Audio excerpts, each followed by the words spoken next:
L'objet principal, c'était d'examiner l'évolution des travaux du programme économique de la province du Nord Kivu, qui est en cours d'élaboration, nous pouvons même dire en cours de finalisation par le bureau Congo Challenge, dont nous avons la charge. Vous savez que le cabinet Congo Challenge aujourd'hui non seulement travaille pour la RDC, mais travaille aussi pour plusieurs pays africains. Et c'est un programme qui a été en tout cas initié par le gouverneur de province et il suit ça de très près. Comme vous le voyez, nous étions avec le ministre du Plan provincial, qui est un acteur principal dans le suivi de ce programme.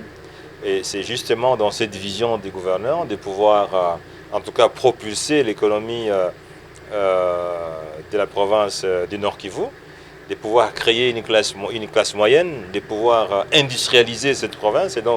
Et là, nous sommes en train de produire un programme tout à fait spécifique qui va être, en tout cas à mon avis, une nouveauté, une première pour la province du Nord Kivu.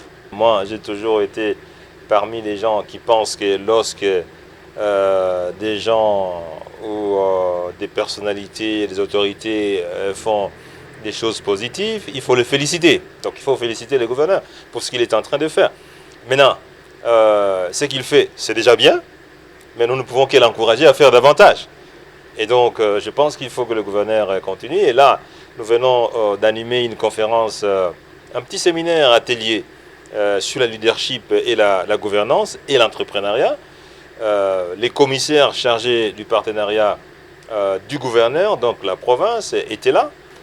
Vous avez une jeunesse parmi les plus entreprenantes de ce pays en termes d'initiatives privées.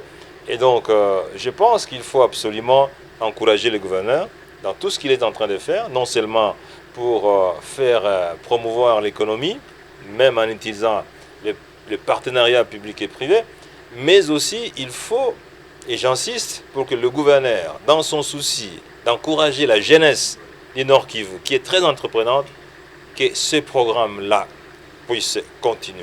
Et je crois, si ça continue, les poumons économiques privés pourraient battre à partir du cœur de la province du Nord Kivu.